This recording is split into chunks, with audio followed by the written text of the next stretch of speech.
Hello, I'm Robin Vincent and welcome to Multi-Music Technology. Today we're reviewing the Novation AFX Station. It sounds a bit like this.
Now the thing is about the AFX Station is that it's actually a base station too, like this.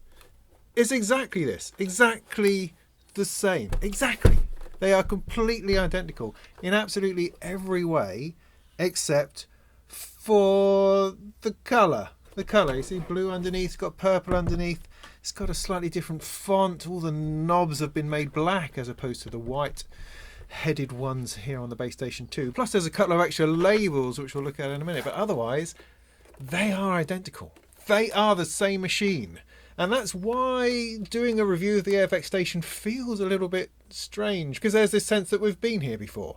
In fact, we've been here before for many years. This was released in 2013. I mean, it's an awesome monosynth. It was awesome in 2013. It's still awesome now. And as we sort of ratchet up the awesomeness, it's good to note that everything that's inside the AFX Station is also in here. And if you have a base station 2, you can download the same firmware, pump it into here, and you have absolutely all the same facilities as you do in this. So it's kind of this double thing where, what's the point of this again? At the same time of going, wow, you've got all this extraordinary functionality that they've been developing over the past 7 years stuck into this one. I mean, that's fantastic dedication and innovation from a manufacturer into an existing product. So what's the point of reviewing this? Oh, I don't know. I mean, the base station 2 is such an awesome little synthesizer that it's worth spending a bit of time with it. So regardless that they're the same machines, what I like about the AFX Station is the fact that it's giving everyone an opportunity to go back to the base station 2 and go, wow, that's a flippin' awesome little monosynth. Because it is. So let's spend a bit of time with this in the full knowledge that the firmware for this has been available on base station 2 for a year or so. So there's nothing exactly new, but let's look at it anyway. And of course, I'll admit that this looks a hell of a lot better. I mean, the base station 2 with the blue and the white and stuff, I mean, it was cool back in those heady days of 2013, you know, but these days, the darkness of this, the knobs, and even the little crazy font, and there's a submarine for no reason over here. Those things are nice. Those things appeal to me. The pinkness of the glow behind the mod wheel and pitch wheel. Fantastic. I like it. So what exactly can the AFX Station do? Well, it's a bass synthesizer first of all, but that's not what the big hype is about at the moment. The hype is about this AFX mode, and that is the ability to have different patches on every single key. And that brings an unusual amount of transformation for a little monosynth. It's suddenly like punching well above its weight. It feels like some kind of sampler groove box. And then you discover that actually it's not necessarily all about that. It's also about automation and nuance. It's about subtlety. It's about changing a sound as it moves about the keyboard, and how easy that becomes, how interesting that becomes, and how you then spiral yourself off down some other kind of sound design destination to think, well, maybe I'm not looking for bass sounds after all. Maybe I'm looking for percussive sounds, crashes, splats, crackles, zaps. Maybe that's where I'm heading. Or perhaps I want something which changes subtly, evolves, moves, and has other weird things going on. And the AFX Station, the Base Station 2, can absolutely enable all of that. Now, I've had the Base Station 2 for years and years, donkey's years. I've used it, almost constantly. Although I have to confess it, in the last year or so since discovering Eurorack, it's kind of been ignored along with other bits and pieces. And so when the AFX Station arrived, it was a very, very welcome opportunity to re-familiarize myself with what an awesome little synthesizer it is. It also comes in a new box. I mean, it's a feature apparently, getting a limited edition box. But anyway, so you get it out of the box, you sit it down, what do you get? You kind of get a sad trombone noise. That's a bit underwhelming, I have to say. Now, there's been a whole bunch of celebrity synth heads have got together and produced the library for this, as well as the overlays, which we'll look at in a moment. And they are fantastic. I mean, other than the first patch, which I think is like that. What? I mean, it could have been just an initialized patch, which would have been as good as that. But I don't want to, pour scorn on anybody else's patches. I haven't created any patches, and so, who is it for me to say? It's just, I just thought that was funny. Anyway, as you go through them,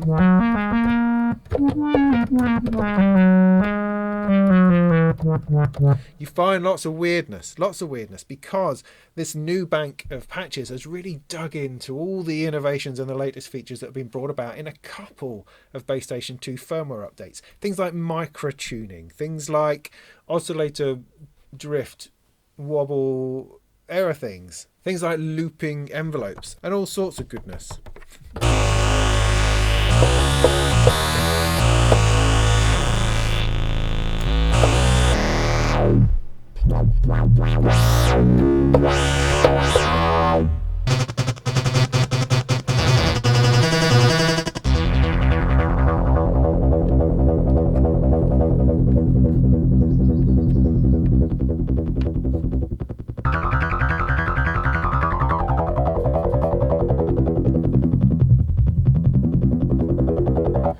I love the synth. I do, with my whole heart. Let me give you a tour. So the layout of the AFX Station, the Base Station 2, is simple, it's clear, and it's all there. You've got oscillators. In this section, you've got a mixer to mix it together with some noise and your sub-oscillator. You've got the filter section, envelopes, LFOs, bit of Porter glidey stuff. You've got the arpeggiator and sequencer over here, and a kind of distortion and filter oscillator, some kind of weird type effect over here. The big knob, filter cutoff. That's the one you want all the time.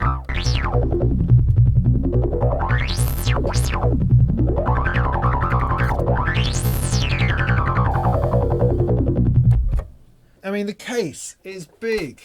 It's chunky. I mean, look at the state of that. It's not particularly pretty by today's standards, and that's maybe one of the reasons why they've given it a little bit of a refit. I mean, it's gonna last. This is the thing about it. You can drop it on the floor, you can tread on it. I mean, it's made of plastic, sure, but it's not going anywhere. The thickness of this thing is just quite extraordinary, and this thing has been to many a gig with me and survived the night. No problem. So when you see this great, stupidly big filter thing, you want to grab it and you want to use it, and it's not going to come off. It's not going to go anywhere. It's big, it's solid, it's out of the way. It's not in the middle like some filter sections are. It's right over here, perfectly placed. It's almost as if Novation knew exactly what they were doing.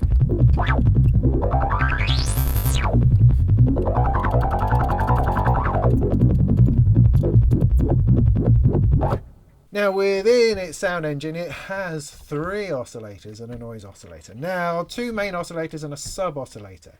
But these, through firmware updates, have been kind of independentized. As in, you can detune oscillator 1 from oscillator 2, but you can also detune the sub-oscillator, which essentially gives it the opportunity to be 3 oscillators. Let me show you that really quick, because that's fascinating. So I'm going to find an empty patch. They've only left you one. Everything else is full up with celebrity patches. So there's your starting point. Now observe how I have to navigate through the oscillators. So this is oscillator 1. If I just reset everything here, turn the mixer down, that's nothing. That's oscillator 1. Oscillator 2, I can bring in. So there's now 2 oscillators there, and I'm going to want to tune that down.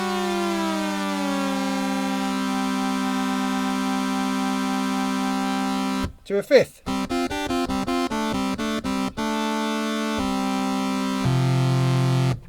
Sub-Oscillator.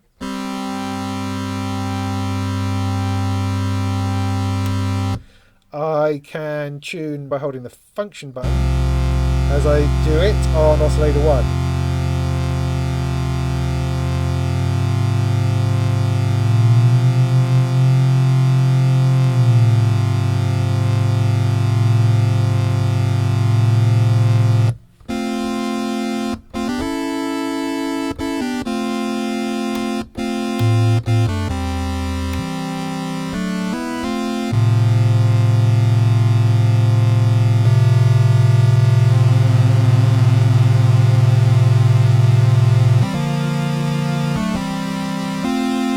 So that's really nice, but also what it highlights is that all of the controls here are kind of multi-level, and that works for you and against you. So in order to change the oscillators, I have to switch between oscillator 1 and oscillator 2. As soon as I switch from one to the other, these knobs become meaningless because they might be set to something else. Similarly with the envelope, you've got a choice between amplitude envelope, or it might be the modulation envelope. But of course, as soon as you flick that switch, then whatever it was you had before is no longer relevant. And so what Novation have chosen to do is to give you a well laid out, very clear, very spacious control interface, but have sacrificed the ability to see more than one thing at a time. So on the one hand, you're probably likely to be accidentally changing something to do with oscillator 2 when you thought you were doing it to oscillator 1 because you haven't got the switch in the right place, or you're trying to change the modulation envelope and you're accidentally changing the amplitude envelope, and vice versa. And these things can be immensely frustrating. However, it also plays into the idea that this is an experimental and exploratory synthesizer. The very fact that you're probably doing it wrong means that you're going to end up discovering interesting things. And it becomes a synth which isn't about necessarily crafting a specific sound. It's more about discovering your way through things, falling into stuff. Because you're going to move a knob and it's not going to be where it's supposed to be. So it's suddenly going to throw in a whole load of modulation or change or pitch or something that's not going to be a smooth change because the knob isn't exactly where it was supposed to be in the first place, if you understand me. And so everything becomes accidental. Everything becomes an exercise in tripping into each other and evolving and changing and discovering and feeling your way through it. And that, I think, nails why the Bass Station 2 is such an awesome little synth. And I think in this redesign, Novation know that. They understand that. I mean, just look at the knobs. With the Bass Station 2, you know where every knob is. But actually that's irrelevant because as soon as I've moved that switch, the knobs no longer point to where they're supposed to be pointing to. And with the dark knobs on the AFX Station, you can't actually see where they are anyway because the position of the knobs is irrelevant. And what you have to do is find your way in there. And so when you start with a patch,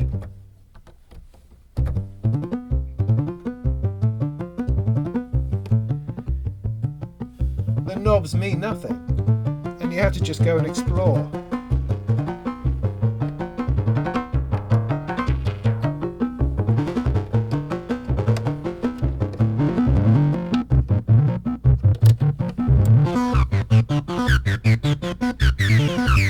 You don't know where anything is. So what I'm saying is, everything is discovery. Before we get into AFX Mode proper, let's just have a look at one other little update that came along with it. And that's to do with the looping envelopes. Now, the looping envelopes were already there from the 2.5 update, but they've added a couple of little nice things that I will attempt to demonstrate. So we have a regular thing going on.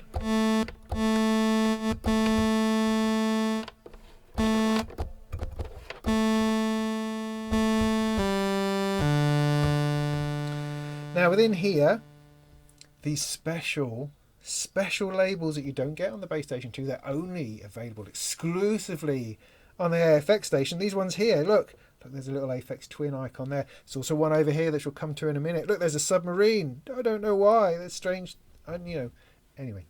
So to get to the envelope side of things, a looping envelope, it's these keys here.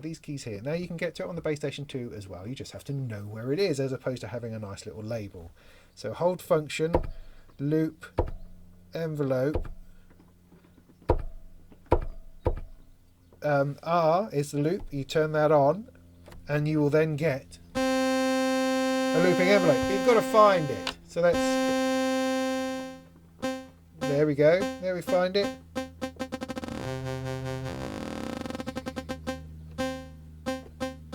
So you take sustain off and release off, and you're just dealing with attack and delay. Now this, for modular fans, is very much like in maths.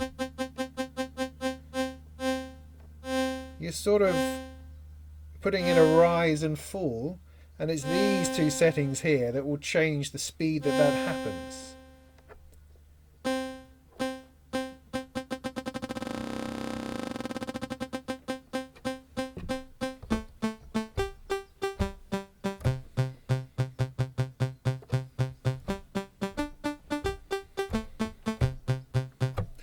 Yeah, I mean, that's interesting. It's more interesting in a more interesting patch, but I'm just looking at something very simple. Now, that's all very well, but you could add a count to that. And this is something that's new in this particular update. So function again, same button, go to the C, and I can up that to say a count of 6. And that's all you get.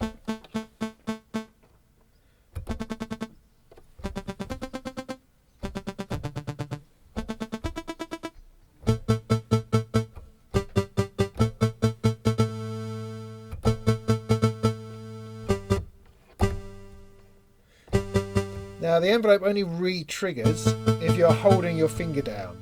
If you put release up, it doesn't actually happen.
Interesting, isn't it? How that can really add something to a sound. It can add this throb, this wobble, this pumping. You know, in my meager attempt to try to create a patch, it can very quickly add a whole level of interest to a patch that wouldn't normally be there. Now if I go back to my normal patch, the other thing we can do is add on fixed sustain. This is a way of adding a fixed time for a note to sound regardless of how hard you hit it. The reason why that's good is because it allows you to create percussive sounds. that will sound out like they've been struck as opposed to being cut off or just held on a release. So for this, it's the D that came up in there, so it's these same two keys, funnily enough. It comes up as D, and then you turn that on. That's right. So then you use the sustain and decay sliders to set that length and level, of course. Sustain is a level after all. So it's the decay which now sets how long that sustain is. If I swap that in for some noise rather than the oscillator,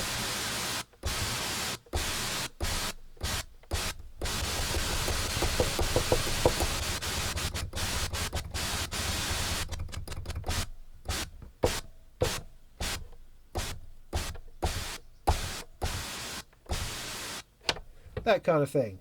You know, simple, easy. It allows you to create percussive sounds easier without having to hold keys down. You can just trigger them and off they go. Nice. Right, AFX mode. This is what it's all about. Oh yes, this is where we get to the techno dance party industrial thing or whatever. Function button. You can turn it on over here somewhere. There we go. There's the on button. And then you can choose it. Now these are called overlays. Overlay 0 essentially means that it's off. Overlay 1. Crazy, yeah? Okay, so what is it all about? It's brilliantly simple and takes you off in all sorts of crazy directions. What it is, an overlay covers these 2 octaves of your keyboard, the Centra 2 octaves, and it allows you to have a different patch on every note. Different patch. There's one patch. And as you can see, things change with every note that you press. You can look at it like a drum kit mapped across your keyboard.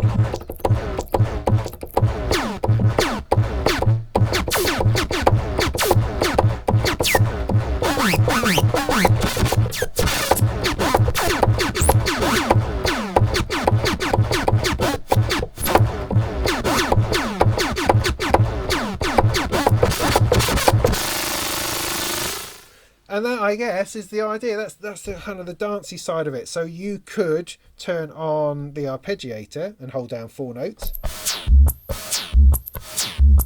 and you've got a bit of a loop going on. Put in a variation by adding a different note. Add another 4 up here.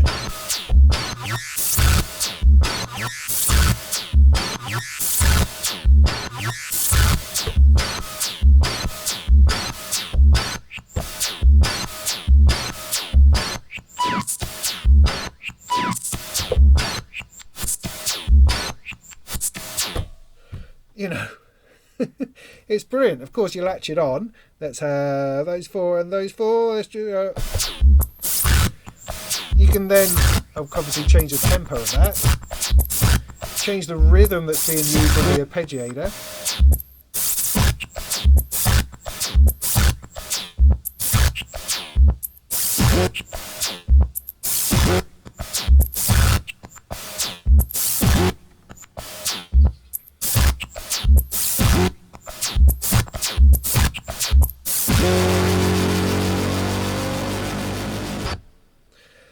Or you could program in your own sequence. Let's choose the next overlay, overlay 2.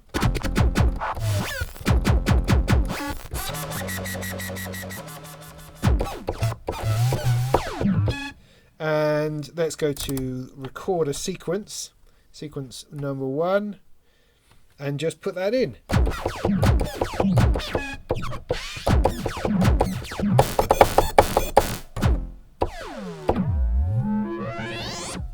Nice. Put that into play, set it going.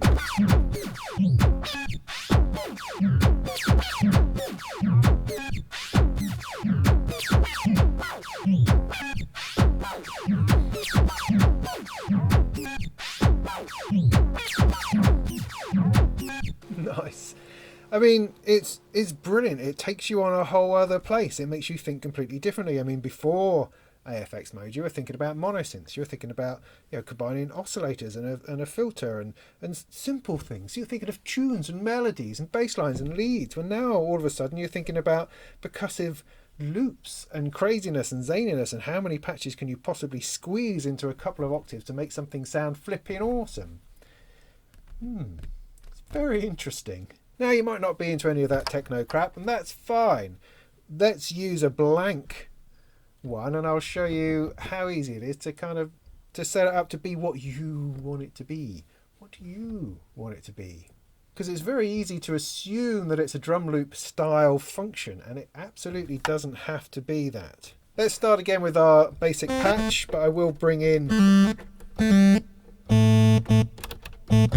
just something to give it a little bit of something. Alright, there's the sound. Let's go to overlay. Overlay number 8 is the one that's free. All the rest are full up with celebrity overlays.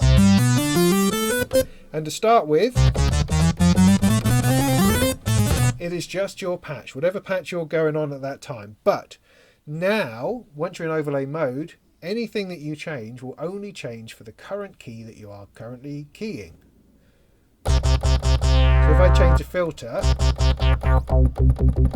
the next key will be what it was before.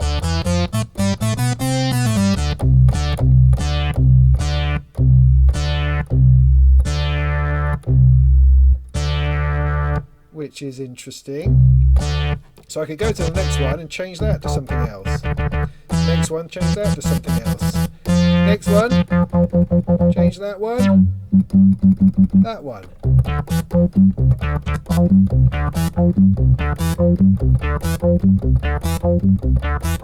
So it's like applying automation to individual steps, or in this case, individual notes.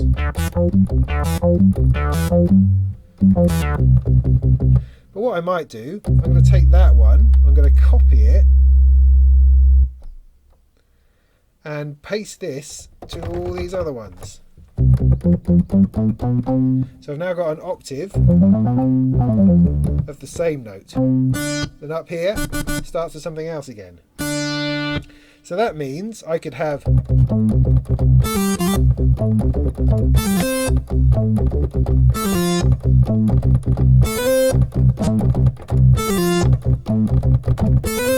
I've now got a bass and a lead sound on a monosynth at once with two hands.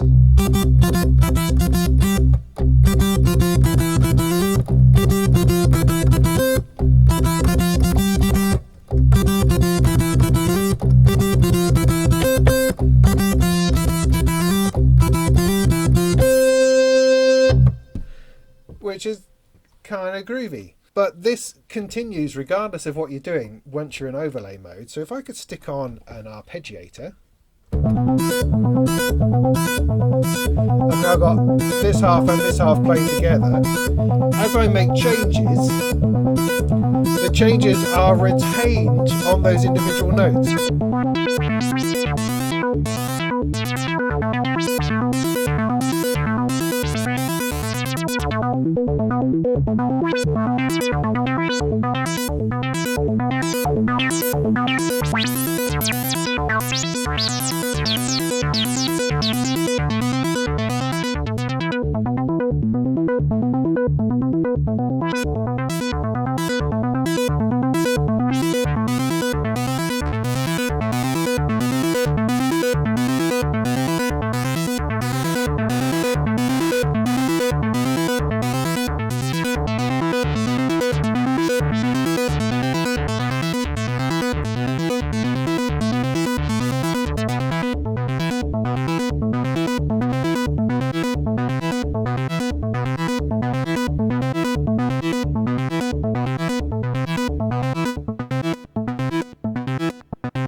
so you get those changes remembered by whatever key is playing at the time that you change it, which gives you this variation, this change, these bits that get picked up and then repeated and then repeated, and then it's changed into something else and that gets picked up, and your arpeggiation or your sequence evolves. It just starts to evolve and go into different places, because each time it loops around, it's gathered a whole lot of new data, and then it repeats that as you change it.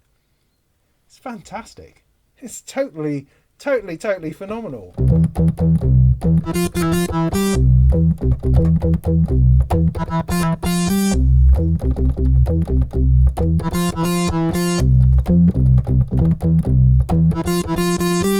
There's one part of AFX Mode that we haven't looked at yet, and that's in the component software. Now, Novation have absorbed the Base Station 2 into the component software, which is their sort of web-based configurator for all of their synths and bits and pieces. You connect the AFX Station to it, and it turns up as a Base Station 2, because the Base Station 2 and the AFX Station are exactly the same. They might well change it, they might add an AFX Station option just to maintain that illusion that it's a different product. But anyway, doesn't matter, it's the same thing. Now in components you can suck out all the presets, put other presets back in another bank. You put the original factory bank back into the AFX Station that came from the original Base Station 2 and swap it out and put it back and take another one out and save that and bring another one in. All of that stuff can be done within the component software. It also gives us a slightly more sophisticated way of editing overlays. If you go to AFX Mode at the top, you'll then see the list of banks down the left. You can select a bank and it'll show you a picture of the Base Station 2 and where that bank is currently located. So let's create a new overlay bank. It gives us a blank Base Station, if you like, and all of the keys can have their own patch allocated to it. Now if we turn on Live Edit, it's then going to do a connection between the two, so anything that you do here is instantly already available there. When we select a key, we get these overlay settings over on the right. Now this gives us access to some of the parameters that are normally hidden beneath the keyboard. I think it might be nice if they gave us all the parameters so that we could sort of focus and concentrate in on things and see everything all at once, rather than the multi-layered approach that we have on the hardware. Now of course we can do all this just on the hardware, as I showed you before, but within here it allows us to name the patches and to name the bank and to save it and upload it, and gives us these easy access to these other bits and pieces. So all you do, you choose your note, do something to it,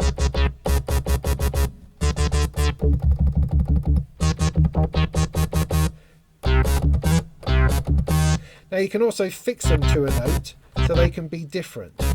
So if I fix that to C, for instance,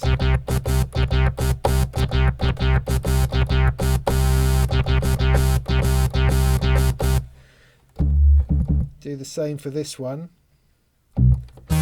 and this one.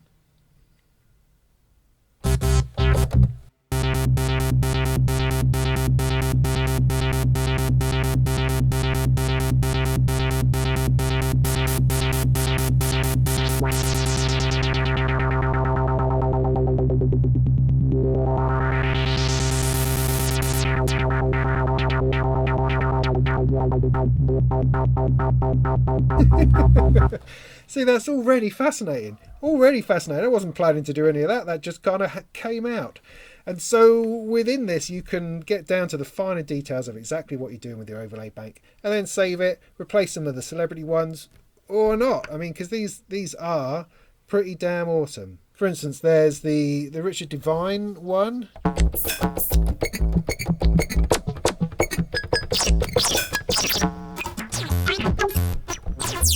There's an R. Benny one.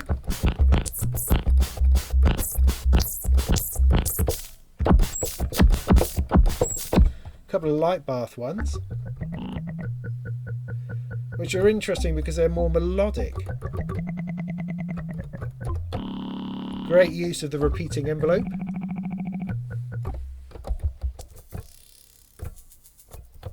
Sort of a glitchy one. And then this rather nice flute.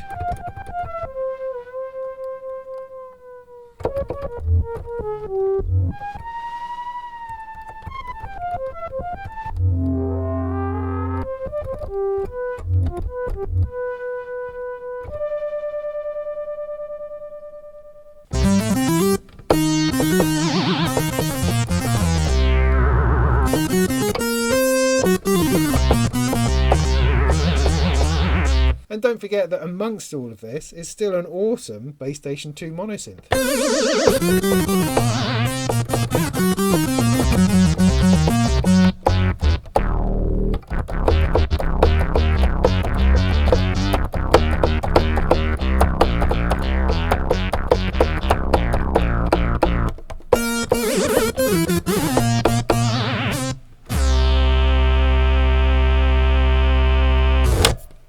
So there you have it, the AFX Station. Is it worth it? Is it worth the hype? Or is it just a Base Station 2 in new clothes? What it is, it's all of those things. Is it worth the hype? Yeah, of course it was. I mean, you know, Novation got a little bit overexcited with the whole thing. But they'd already done the collaboration with AFX Twin. That had already happened. We already had AFX Mode. But they just thought, oh, Sonic, we want to release a new branded one because that's awesome and we love that and that's really exciting. And yeah, I mean, fair enough, you know. I mean, it gives them an opportunity to get eyes and ears back onto the Base Station 2, which is a phenomenal little monosynth that should never, ever find itself ignored in any state. And the new aesthetic, you know, is gorgeous. It's super cool. It modernizes it, brings it sort of up to date, even though it's still a fat, physically chunky kind of thing. But it just means it's going to survive your gig. So, despite my kind of disappointment at there not being a brand new synthesizer, the AFX Station is still brilliant. It's still worth your time. And it really goes to show what an innovative product the Base Station 2 was in the first place and how continuingly innovative Novation are. Because it's a 7-year-old product and they're still developing. They're still pushing out new firmwares. They're still bringing in new bits of functionality. And that's a completely awesome thing. So there you go. I hope that was useful. And in the meantime, go make some tunes.